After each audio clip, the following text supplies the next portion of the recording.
Turn around. Hands behind your back. You're being detained as a suspicious black male. At a military funeral, Officer Derek Walsh just handcuffed a man in a black suit in front of 50 witnesses and a flag-draped casket. In 90 seconds, Walsh is going to freeze, because when that jacket opens, he'll see 3 Purple Hearts, a Bronze Star, and combat medals most soldiers never earn. The suspicious black man he just arrested? A decorated war hero at his own brother's burial. This is what happens when a badge sees skin color before service. When one arrest becomes a viral explosion, when 16 years of complaints meet 12 cameras. If you've ever wondered how many times this happens without witnesses, without medals, without justice, you're about to find out. A cemetery, a funeral, a cop with his hand near his weapon, and a mistake about to go viral in front of 2 million people. Stay with me. 3 days earlier, Aaron Fletcher opens his door at 6 in the morning to 2 officers in dress blues. He knows before they speak. You don't get this kind of visit unless someone you love isn't coming home. Lance Fletcher, 24 years old, killed by an IED outside Kandahar. The paper they hand Aaron is cold and official. Department of Defense Form DD 1300, dated November 3, 2024. Aaron doesn't cry. Not yet. He just nods and closes the door. His mother, Margaret, 66 years old, is already awake. She's been a military widow for 20 years. Aaron's father died in Kuwait. Now she's lost her youngest son. She looks at Aaron holding that paper and says 6 words that will haunt him forever. 2 sons I sent, 1 gone. Here's what you need to know about Aaron Fletcher. 38 years old, Master Sergeant, U.S. Air Force, retired. 3 deployments to Afghanistan. He came home with 3 Purple Hearts, the kind you get for bleeding for your country. A Bronze Star with valor, the kind you earn by running toward danger when everyone else runs away. And nightmares that don't appear on any medical record. Now he's a trauma counselor, helps other veterans carry what he learned to carry. He's good at it, calm, steady, the guy you want in a crisis. Lance was different, 14 years younger, the loud one, the funny one, the one who made everyone laugh at Thanksgiving. He enlisted at 19 because he said someone had to serve. Aaron tried to stop him. You don't have to prove anything. Lance just grinned. Neither did you, but you went anyway. Now Aaron has 72 hours to plan a military funeral. He picks Lance's dress uniform, writes a eulogy he's not sure he can deliver without breaking. Coordinates with the honor guard, the cemetery, the rifle detail. Everything has to be perfect. He owes Lance that. Margaret moves through the house like a ghost, folding Lance's clothes, sorting photos. She doesn't cry. Aaron wishes she would. On the morning of the funeral, she pins Lance's dog tags to her collar. Aaron doesn't ask why. He knows. November 17th, Arlington Hills Memorial Cemetery. 50 people confirmed. The chaplain knows what to say. The flag is pressed. The rifles are loaded with blanks.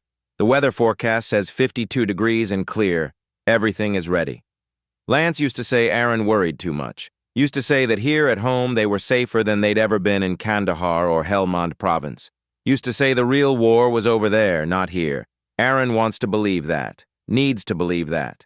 Today, of all days, he needs the world to let his brother rest in peace. He's about to learn something that will shatter that belief forever. Because in 3 hours, Aaron Fletcher, decorated combat veteran, Bronze Star recipient, man who bled for his country 3 separate times, is going to be handcuffed at his brother's funeral. Called suspicious, treated like a criminal. In front of his mother, in front of witnesses, in front of God. And the only thing that will save him? The medals pinned under his jacket, the proof that he's earned the right to be treated like a human being. Which raises a question that's going to haunt him for months. What about the people who don't have that proof? What happens to them when Officer Derek Walsh decides they look suspicious? You're about to find out. And it's going to make you furious. 2:00 p.m. The ceremony starts exactly on time. The honor guard marches in perfect formation. 7 rifles fire 3 volleys into cold November air. The sound echoes off white headstones. Margaret flinches but doesn't look away. The chaplain speaks about sacrifice, about duty, about a soldier who gave everything. Aaron barely hears him. He's watching his mother's face, making sure she's still breathing. A bugler plays taps, sharp, clean, heartbreaking. At 2:32 p.m., everything changes. A police cruiser pulls up to the cemetery gate. Slow, deliberate. The engine cuts. A door opens. Officer Derek Walsh steps out. 42 years old. 16 years on the force. Aviator sunglasses, even though the sun is low. He scans the crowd like he's hunting someone. Aaron notices. Everyone notices. You don't miss a cop at a funeral unless he belongs there. Walsh doesn't belong here. The honor guard folds the flag, triangle, tuck, triangle, tuck. Walsh starts walking. Boots crunch gravel. 30 feet away, 20, 10. He stops directly behind Aaron. Close enough Aaron can smell coffee and cologne. Close enough every muscle in Aaron's body tenses. Margaret's hand finds Aaron's. Squeezes once. Walsh clears his throat. Sir. Aaron doesn't turn. The flag is almost folded. Sir, I need to speak with you. Aaron glances back. Keeps his voice low. Officer, this is my brother's funeral. I understand that. Walsh's tone is flat, empty of empathy. But I need to see identification. The honor guard presents the flag to Margaret. She takes it with both hands, holds it against her chest. Aaron turns fully. Identification? For what? Walsh pulls out a notepad. I received a call. Suspicious individual. Possibly armed. Loitering here. I need to verify who you are. Suspicious. The word hangs in the air. Aaron's jaw tightens. Mourners start noticing. Conversations stop. What makes me suspicious, officer? Sir, produce identification now. I'm attending my brother's funeral. He died serving this country. Walsh steps closer. Voice drops, gets harder. Don't make this difficult. Aaron hears his mother's breath catch. He covers her hand with his. Voice stays level, controlled. It's okay, Mom. It's not okay. Dispatch records obtained later show exactly what happened. At 2:32 p.m., a call came in to Riverside County Sheriff's Department. Caller ID withheld. The report said exact words. A suspicious black male, possibly armed, loitering at Arlington Hills Memorial Cemetery. No name, no callback number, no description beyond race. And Walsh didn't ask for more. Didn't ask what made the person suspicious. Didn't ask about clothing or behavior or actual threats. Suspicious black male was apparently enough. Aaron reaches slowly for his wallet.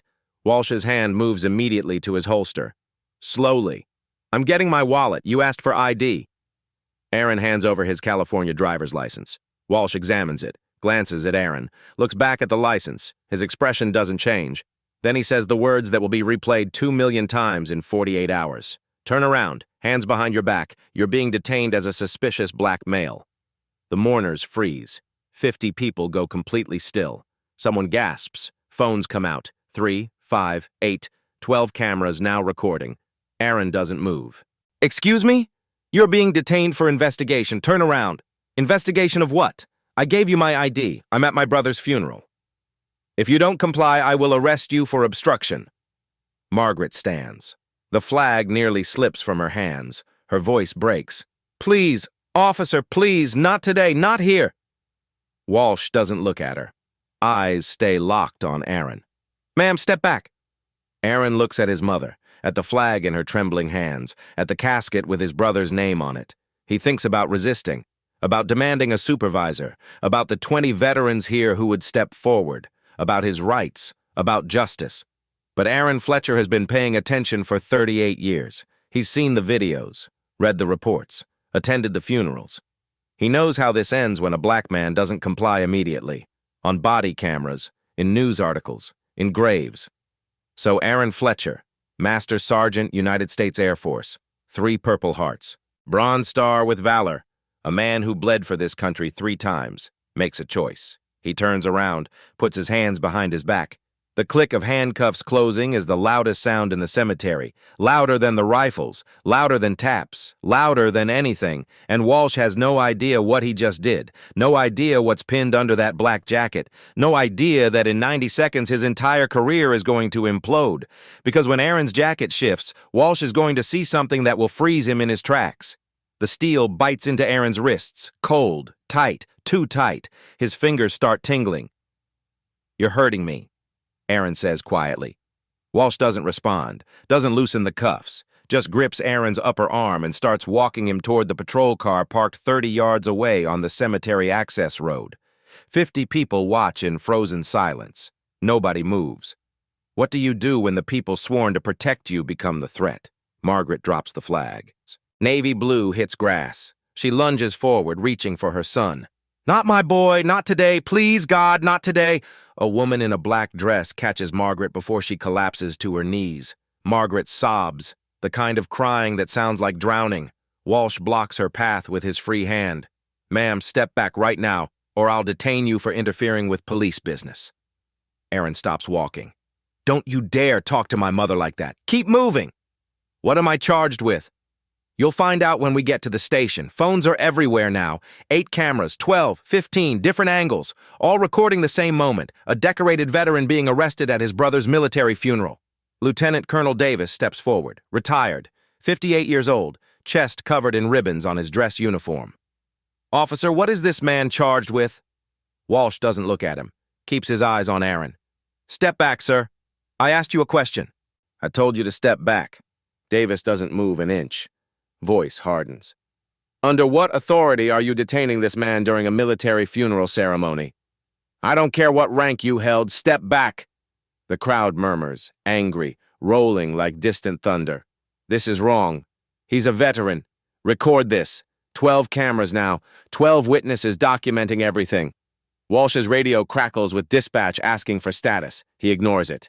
Just keeps pulling Aaron forward. Aaron doesn't resist. Military training screaming at him. Comply, de-escalate, survive. But he asks one question. "Officer, have you ever served?" Walsh stops mid-step. "What? Have you served in the military?" Walsh's jaw works, muscle twitches. "None of your business." "My brother died serving. I served 3 tours in Afghanistan. Everyone here served or loves someone who did." Aaron's voice stays calm but gets colder. "You turned his burial into an arrest. You'll live with that." Walsh shoves Aaron hard toward the car. "Get in. Now." Aaron's jacket shifts violently. Fabric pulls across his chest. Buttons strain, falls open. Something catches light. Metal, ribbon, purple and gold. Walsh sees it. His hand freezes mid-reach. 3 rows of military ribbons pinned to Aaron's dress shirt. 3 purple hearts, deep purple with gold borders, the kind you get for bleeding for your country. 3 separate times. Bronze star with V device, V for valor, the kind you earn by extraordinary bravery under fire, the kind most soldiers never see in their careers. Combat action ribbon, Afghan campaign medal with 3 service stars, Iraq campaign medal. This isn't stolen, this is real, this is earned. Walsh's face goes blank, not shocked, not apologetic, just blank, like someone handed him a problem he can't solve. Davis sees the medals too, steps closer. Voice drops low, dangerous. "Officer, do you know what you're looking at?" Walsh doesn't answer. His hand drops from Aaron's arm, just stares at those ribbons. The crowd goes completely silent. Even Margaret stops crying, waiting to see what happens. 12 cameras still recording every second. The moment a cop realizes he just handcuffed a war hero at his brother's funeral, in front of witnesses, on camera. Walsh reaches slowly for his keys. Movements stiff, mechanical, like a robot executing orders. Unlocks the handcuffs. Steel slides off with a metallic whisper. Red marks underneath, deep grooves where metal bit into skin. Walsh steps back. 2 full paces, 4 words. "You're free to go." That's it. No apology, no explanation, no acknowledgement of what just happened. Walsh turns, walks to his car, gets in, starts the engine. Aaron stands there, rubbing his wrists, jacket still open. Metals catch afternoon sun, throwing colored light. Davis approaches, quiet, steady. "You okay, son?" Aaron nods slowly, doesn't trust his voice yet. That should never have happened. Not here, not anywhere. Aaron buttons his jacket. 1 button at a time, metals disappear under black fabric. He turns, walks toward his mother. The crowd parts like water. Nobody claps, nobody cheers. This isn't victory. This is disgrace. Freedom shouldn't require proof. Dignity shouldn't need decorations. Humanity shouldn't have to be earned. Margaret wraps both arms around him when he reaches her, shaking. I thought he was going to... "I know, Mom. I'm here. I'm right here." The flag is still on the ground where she dropped it. Aaron picks it up carefully, brushes every blade of grass off with gentle fingers, folds it properly, the way he was taught, the way he's done before for other widows, other mothers. Hands it back to Margaret. She clutches it against her chest like it's the only solid thing left. Walsh's car backs out slowly, deliberately, following every traffic law, drives away at exactly the posted speed limit. Nobody gets his badge number. Too busy checking on Aaron, on Margaret, on each other. The young woman recording, Lance's friend from high school, still holds her phone up, face wet with tears, hands stayed steady the whole time. She'll upload this video in 24 minutes, 200,000 views by dinner time, 2 million by midnight, 5 million by morning. But that all comes later. Right now, the ceremony is technically over. Nothing feels finished. Everything feels broken in a way that can't be fixed. And Aaron realizes something that will haunt him for 90 days straight. The medals didn't save him, didn't protect him, didn't prove his worth or humanity. They gave Walsh an excuse, a convenient way to stop without admitting he was wrong. A face-saving exit from a situation that never should have started. Which means next time, for someone else, someone without ribbons pinned above their heart, Walsh won't stop at all. He'll keep the cuffs on, complete the arrest, process them through the system. Ruin that life. And there might not be cameras recording, might not be 50 witnesses demanding justice, might not be a lieutenant colonel stepping forward. There might just be silence. And that possibility, that certainty, is what's going to drive everything that happens next. The video uploads at 2:56 p.m. By 3:30, it has 50,000 views. By 5 p.m., 250,000. Comments flood in faster than anyone can read them. This is America. That cop needs to be fired. Today. 3 Purple Hearts and he gets handcuffed at his brother's funeral. Local news picks it up by 6 p.m. Channel 7 leads with it. Channel 11 calls it breaking news. By the 10 p.m. broadcast, every station in Southern California is running the story. Decorated veteran arrested at military funeral.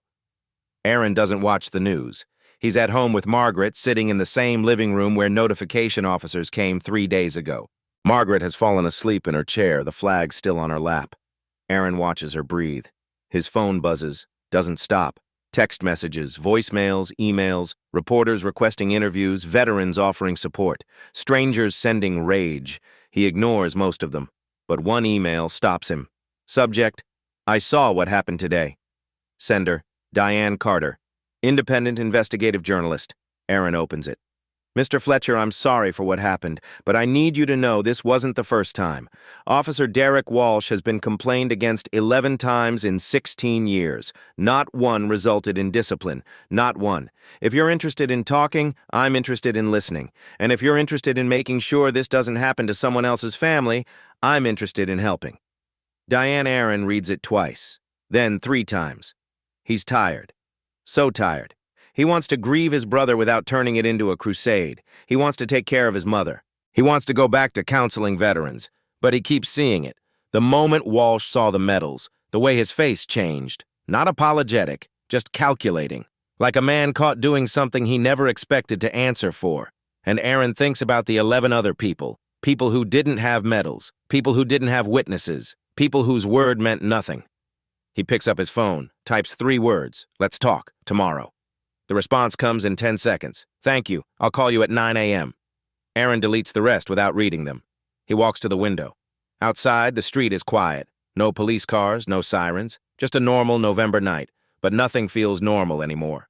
Margaret stirs, opens her eyes. Aaron? What time is it? Late, Mom. You should go to bed. She looks at the flag on her lap, runs her fingers over the fabric. I keep thinking, what if you didn't have those medals? What if you'd come home without them? Would he have... She doesn't finish. Aaron sits beside her, takes her hand. I don't know, Mom. But he does know. That's the problem. Margaret squeezes his hand. Lance would want you to fight this. You know that, right? Fighting means dragging you through more pain. I'm not fragile, Aaron.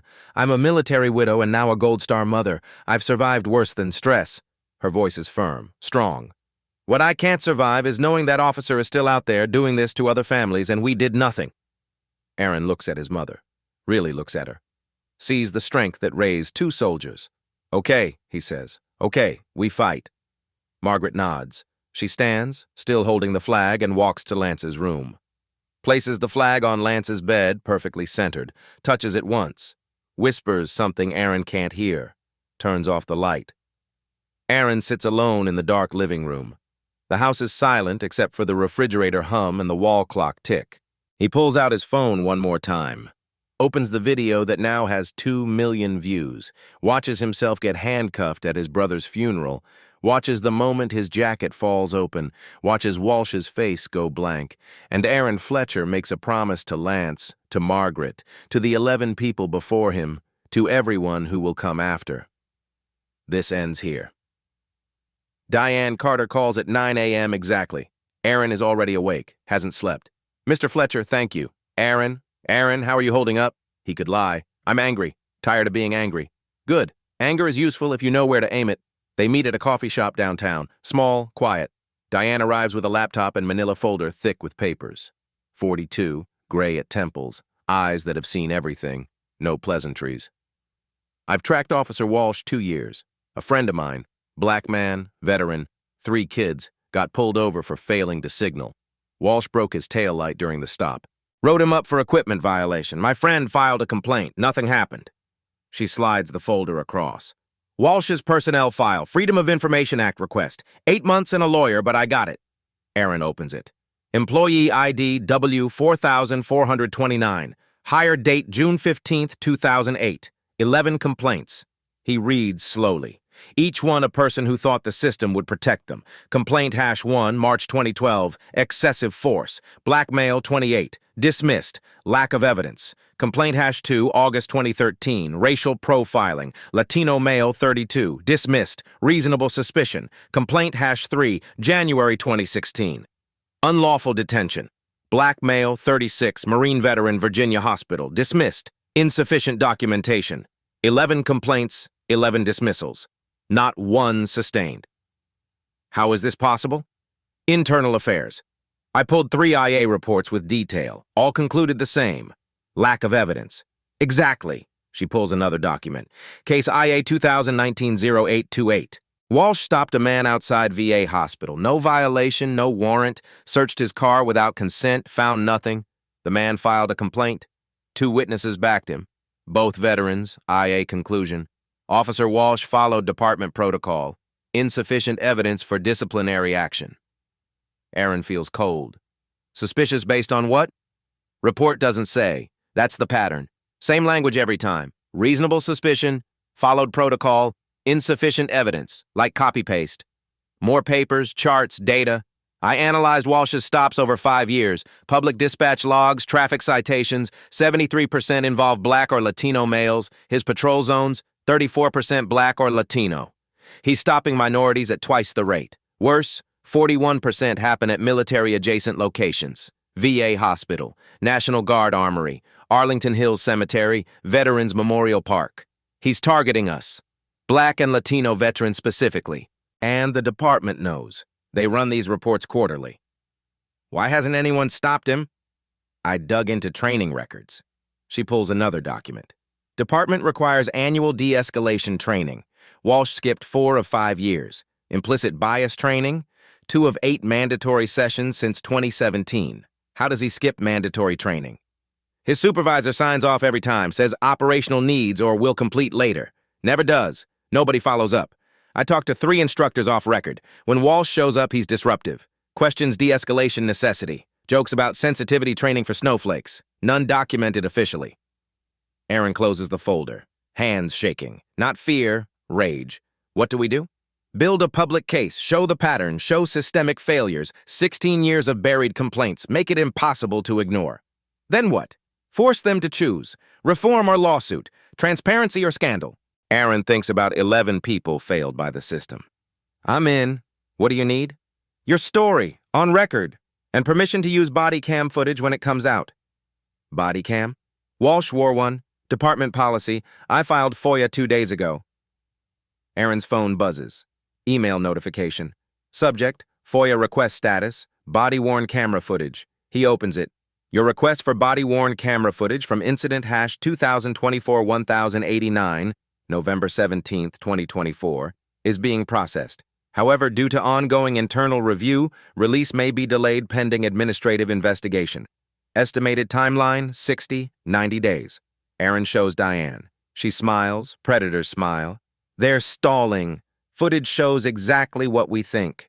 They know releasing it makes this worse. Can they hold it 90 days? They can try. But delays look like cover-ups, and cover-ups leak. Diane, why are you doing this? She's quiet. Then, 3 years ago, my nephew, 18, straight A, college-bound, got pulled over here. Officer said he matched a robbery suspect. My nephew's Korean-American. Suspect was Latino. Different height, different build. Nothing in common except not white. She stops. 6 hours in holding before they realize their mistake. No apology, just, you're free to go. She looks at Aaron. He doesn't drive anymore. 21 and terrified. So, yeah, it's personal. Aaron extends his hand. Let's make it news. They shake. 11 complaints. 0 consequences. If you've ever wondered why internal investigation sounds like a punchline, the next few minutes will show you exactly how the system protects itself. Stay with me. Over 7 days, the story builds. Diane publishes her first article. Title: Veteran arrested at brother's funeral, part of a larger pattern. Thorough, careful, footnoted. Walsh's personnel file. Dispatch analysis, training records. 6 hours. 3,000 shares. Next morning, 12,000. Day 3, 50,000. Then something unexpected. People come forward, not publicly, too scared, but to Diane's encrypted email, Aaron's voicemail, anonymous tips, a man, 30s. Walsh pulled me over outside VA last year. Said my registration looked expired. Wasn't. Searched my car 20 minutes, found nothing. A woman, 50s. My son, Marine veteran, 2 Purple Hearts, stopped by Walsh in 2022. Walsh said he looked nervous. Detained 40 minutes. My son has PTSD. That stop triggered a breakdown requiring hospitalization. A veteran, 60s. I witnessed Walsh stop a young black man at National Guard Armory in 2020. Kid picking up his brother from JROTC. Walsh demanded ID, searched his backpack, found textbooks. By day 10, 23 testimonies. Not all on record. 2 afraid, but 7 ready. 7 willing to stand up. Aaron coordinates. Private support group at his counseling office, share stories, compare notes, build trust. The wall of silence cracks. The call comes from a blocked number 3 days later. Aaron almost doesn't answer. Mr. Fletcher? This is Officer Derek Walsh. I'd like to talk. Aaron's blood goes cold. I have nothing to say to you. I think you do. I made a mistake at your brother's funeral. I want to apologize. In person, man to man. That's not happening. Mr. Fletcher, I've served this community 16 years. I'm a good cop. I made one mistake on one bad day, but now my career is being destroyed because of a viral video taken out of context. My family is getting death threats. My kids are being harassed at school.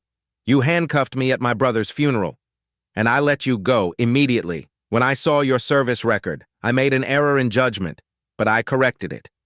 You shouldn't have cuffed me in the first place. Walsh's voice hardens. I responded to a credible 911 call. I followed protocol. I didn't know who you were until I saw the medals. That's not racial profiling. That's good police work. Aaron hangs up. Hangs. 2 hours later, the Riverside County Deputy Sheriff's Association releases a statement. Diane sends Aaron the link. He reads it on his phone, each word making him angrier. Officer Derek Walsh acted within department policy and procedure when responding to a dispatch call on November 17, 2024. The rush to judgment based on selectively edited video footage harms all law enforcement officers who risk their lives daily to protect this community. Officer Walsh followed his training and had reasonable suspicion to investigate the reported individual. Any implication of bias or misconduct is unfounded and represents a dangerous trend of anti-police sentiment that puts all officers at risk. Selectively edited. Dangerous trend. Anti-police sentiment. The words are carefully chosen, designed to shift the narrative, make Walsh the victim. The next day, the district attorney's office announces they are conducting a thorough review of the incident. No timeline, no specifics. Just ongoing review. Thomas Bradley, the civil rights attorney Diane connected Aaron with, calls that afternoon. His voice is grim. They're going to bury this. Standard playbook. Investigate forever. Conclude nothing. Wait for the public to move on to the next outrage. So what do? We don't let them control the timeline. We file a federal civil rights lawsuit, Section 1983, unlawful detention, violation of Fourth Amendment rights, deprivation of civil rights under color of law. How long does that take? Years, maybe 3, maybe 5, but it puts immediate pressure on them, forces discovery, makes every delay expensive, makes protecting Walsh cost them real money. Do it. That evening, Aaron gets an unexpected notice from the California Board of Psychology. Someone filed a complaint against his counseling license. The allegation: misrepresentation of credentials and providing counseling services outside scope of license. It's absurd. Aaron's credentials are impeccable. Master's degree in clinical psychology, 3 years supervised practice, license current since 2020. Malpractice insurance paid in full. But it doesn't matter. The complaint triggers an automatic review. Aaron has to hire an attorney, submit documentation, respond to written interrogatories, wait months for resolution. Can't take new clients during the review. Thomas Bradley isn't surprised when Aaron calls. They're making an example of you. If you push, they push back harder. They want you to understand, we can make your life hell.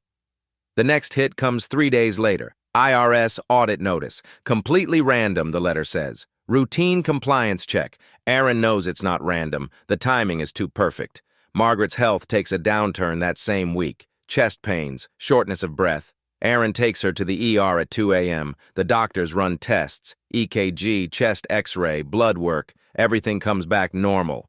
It's stress-induced, the cardiologist says. Her heart is fine structurally, but stress is causing palpitations and chest pain. She needs to reduce stress significantly. Aaron sits at her bedside, holds her hand. Mom, maybe we should... Don't... Her voice is weak but firm. Don't you dare say we should stop. Don't you dare. Your health. We'll be fine when we win. These people think they can scare us into silence. They think we'll give up because it's hard, because it hurts. But they don't know us, Aaron. They don't know what we've already survived. In the veteran support group, 3 of the 7 people who agreed to testify changed their minds. Too much pressure, too much risk, families to think about, jobs to protect. Aaron doesn't blame them. He understands. The system is designed to make fighting back harder than giving up. But it leaves 4. 4 people still willing to stand up. 4 people still willing to say, not anymore. Diane keeps publishing. Article after article, data analysis, document review, interview transcripts. The mainstream media still won't touch it. Too local, too complicated, too easy to get sued. But her audience grows. 10,000 readers becomes 20,000, 50,000, 100,000 people following the story. And then something breaks open. A text message from an unknown number. Captain Linda Hayes, Internal Affairs, we need to talk, not official, just us. Riverside Botanical Gardens tomorrow, 2 p.m., come alone. Aaron shows Thomas Bradley. Could be a trap. Could be them trying to get you on record saying something they can use against you. Could also be the break we need, Aaron thinks. Weighs risks. Then texts back, I'll be there. Aaron doesn't go to the Botanical Gardens immediately. First, he goes to Lance's grave. 3 weeks since the funeral. 3 weeks of fighting, pushing against walls that don't move, watching his mother's health decline, his practice suffer. His life become a battlefield. He kneels at the headstone, gray granite, simple. Lance Fletcher, beloved son and brother. Soldier. 2000 to 2024. I don't know if I can do this, brother. Aaron's voice cracks. First time since the funeral. I thought if we had truth, if we had evidence, that would be enough. But they don't care about truth. They care about protecting themselves. Wind picks up. Cold. November turning to December. Mom's in the hospital. They're auditing my taxes. They filed a complaint against my license. And Walsh? Still out there, still on patrol, still wearing that badge like nothing happened. Aaron traces Lance's name with his finger. Letters sharp. Newly carved. Remember what Dad used to say? Do the right thing and the right thing will happen. I believe that. I still want to. But Dad died in Kuwait serving a country that forgot him by the next election. You died in Afghanistan for a war nobody thinks about anymore. And I'm sitting here realizing maybe doing the right thing just means you get punished slower. A jogger passes, earbuds in, oblivious. World keeps moving while Aaron stopped. Maybe Lance was wrong, Aaron whispers. Maybe we're not safer here, maybe nowhere. His phone buzzes. Text from Margaret sent from the hospital. Don't you dare quit. Lance wouldn't. I won't. Neither will you. Aaron stares at the message. His mother lying in a hospital bed with stress-induced heart problems telling him not to quit. He thinks about giving up, dropping the lawsuit, withdrawing cooperation with Diane, accepting Walsh's apology, moving on. Life would be easier, quieter, safer. But then he thinks about the 11 people before him. The 23 who came forward, the 7 willing to testify, the 4 still standing, and the next person, The next black veteran, Walsh pulls over. The next military funeral, he interrupts. The next family that watches their son get handcuffed for existing. Aaron stands, brushes dirt from his knees, touches Lance's headstone one more time. Okay, brother. I'm not done. Not yet. He walks to his car, checks the time. 1:30 p.m., 30 minutes until the meeting. Aaron drives to Riverside Botanical Gardens, parks near the entrance, sits for 5 minutes, watching. No police vehicles, no obvious surveillance, just families with strollers, elderly couples, grounds crew. He gets out, walks in. Air smells like eucalyptus and jasmine. Pathways wind through succulents. At 2 p.m. exactly, a woman approaches. 40s, short dark hair, civilian clothes, but she carries herself like authority. Mr. Fletcher, Captain Linda Hayes, thank you for coming. Why are we here? Hayes looks around. Checks nobody's close. Because my son is a Marine. 2 tours. Last year, Walsh pulled him over. No reason. My son, 32, clean record, ended up face down on the highway shoulder. I filed a complaint. Went nowhere. She pulls a manila envelope from her bag. I'm not supposed to have this. If anyone finds out I gave it to you, my career is over. But I'm done watching good cops get dragged down by bad ones the system won't touch. She hands Aaron the envelope. Everything you need is in there. Use it. Aaron is about to get information that changes everything. But before he opens that envelope, you need to understand what happened in a courthouse basement 3 counties away, because that's where the real conspiracy lived. Don't go anywhere. Aaron opens the envelope in his car, hands shaking. Internal memo from Captain Rodriguez, Walsh's supervisor, to Patrol Division. Subject, monthly performance metrics. Dated August 2024. Officers are reminded that monthly arrest targets remain in effect. Officers below 12 qualifying arrests per month may face performance review and impact advancement opportunities. Focus efforts on high-traffic areas. 12 arrests per month, a quota. Exactly what department policy officially prohibits. Next document, email chain between Rodriguez and watch commanders. Subject, Q3 performance review. Walsh continues to exceed monthly targets. 15 arrests September the 18th of October. Recommend for commendation and consideration for detective track. Walsh was being rewarded. Recommended for promotion, while 11 complaints sat in his file marked dismissed. Third document. Email from Captain Hayes to Internal Affairs Division, March 2024. Requesting formal review of Officer Walsh's stop patterns. Preliminary analysis shows significant demographic disparity. 73% of stops involve Black or Latino males in zones where these demographics represent 34% of population. Respectfully recommend bias training and modified patrol assignments pending review. Response from IA Commander Wilson. Request noted. However, stop patterns alone do not establish bias without additional evidence of discriminatory intent. No action recommended.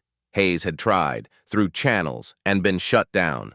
Aaron photographs every page, sends them to Diane, calls Thomas Bradley. We have it, Aaron says. Quota system, rewards for high arrests, dismissed bias concerns, everything. Thomas is silent 3 seconds. Send me copies now. I'm filing amended complaint tonight. Diane's article goes live next morning. Title, Internal Documents Reveal Quota System Behind Riverside County Veterans Arrest. Includes excerpts, email chain, Hayes' warnings, IA dismissal, goes viral immediately. Not local viral, national viral, CNN by noon, NPR by 2 p.m., Associated Press by evening. Riverside County Board of Supervisors announces emergency public hearing. December 15th, 2 weeks away. Floodgates open. 23 testimonies become 50. 50 become 100. Veterans across California share stories. Hashtags trend, hash veterans against profiling, hash badge accountability.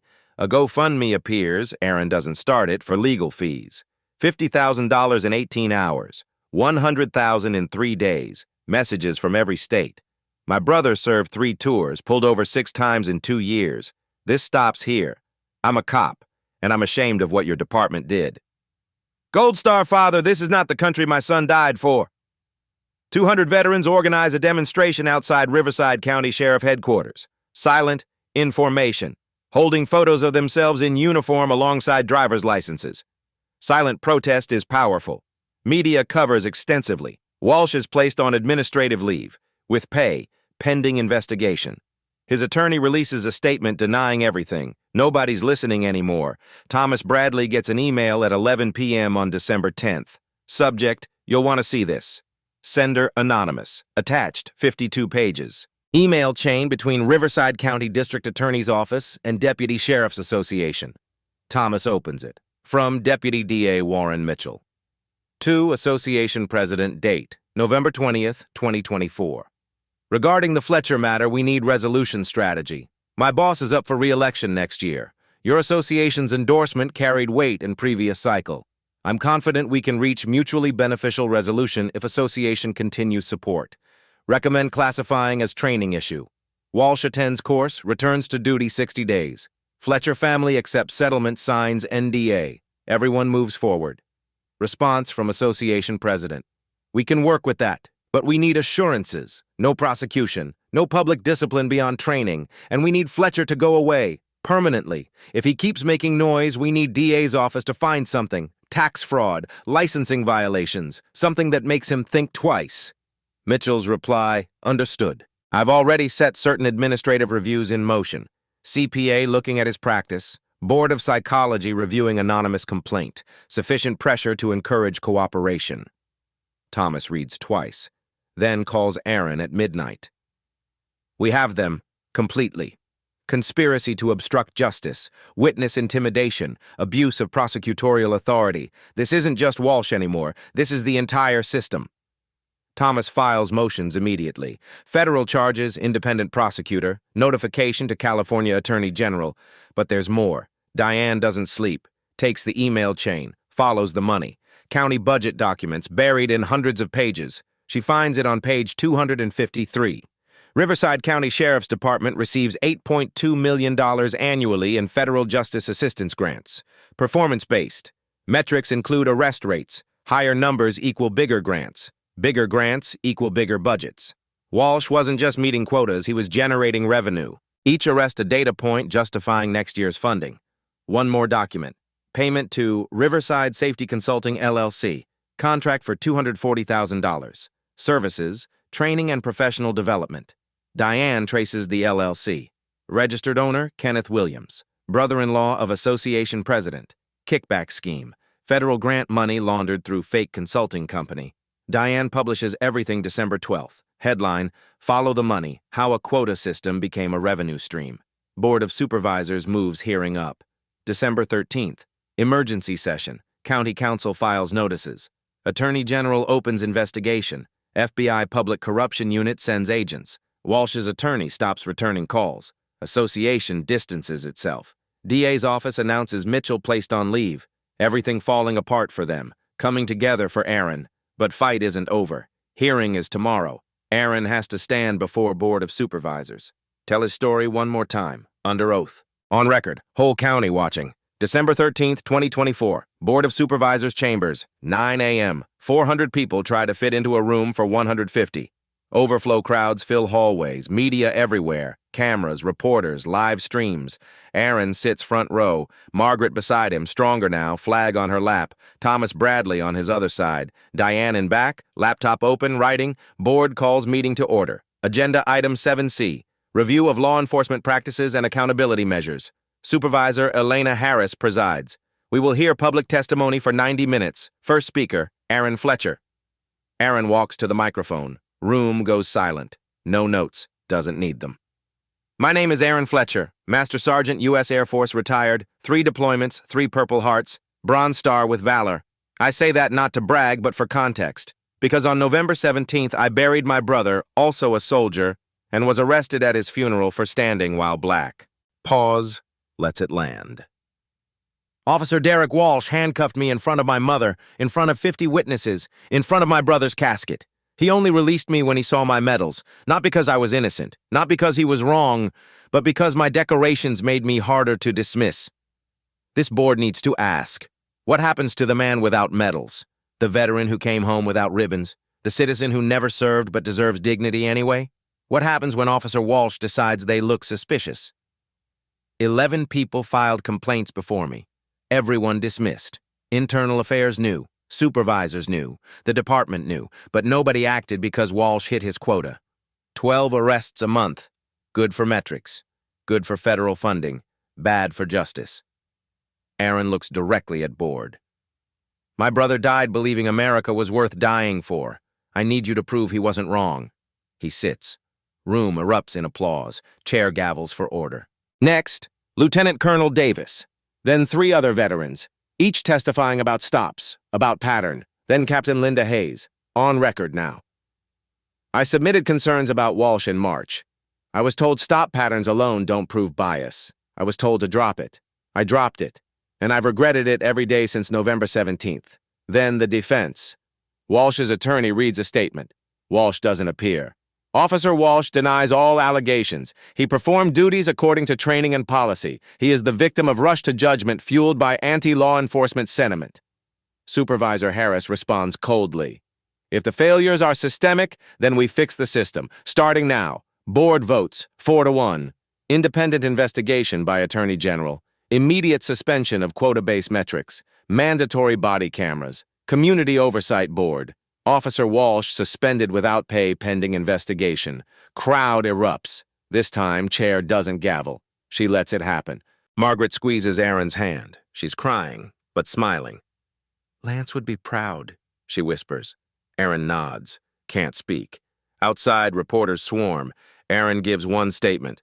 This isn't over, but it's a start. March 8th, 2025. 4 months later. Derek Walsh is no longer a police officer. Termination notice doesn't mention Aaron. Instead, falsifying reports, conduct unbecoming, violation of ethics standards. 3 other officers testified against him. Revealed he coached them on sanitizing reports. Captain Rodriguez reassigned. Deputy D.A. Mitchell resigned. Association president under federal investigation. Attorney General's review identified 83 questionable arrests over 5 years, cases being reviewed, some overturned, policy reforms pending, body cameras mandatory, quota system abolished, civilian oversight board forming. It's not justice, not complete, but it's accountability. Aaron's counseling practice thrives. 60 veterans now. Waiting list of 20. License complaint dismissed. IRS audit found nothing. Margaret's health stable. She attends board meetings, advocates for military families, speaks Lance's name proudly. Aaron visits the grave every Sunday. Fresh flowers, updates Lance. We're not done yet, brother, but we're getting there. Buttons his jacket, medals underneath. Doesn't need to show them, but carries them. Because medals don't protect you from bias, but truth can force a system to change. Not overnight, not completely, but enough. Enough for the next Aaron Fletcher. A uniform doesn't make you safe, but the truth is a weapon, and we're learning how to use it. If this story made you angry, good. Anger drives change, but don't stop at anger. Ask questions, demand transparency, hold officials accountable, because the next Aaron Fletcher shouldn't need body cameras and viral videos to get justice. Leave a comment. What's one action you'll take this week to push for accountability in your community? And if you believe stories like this need to be told, subscribe. This fight continues.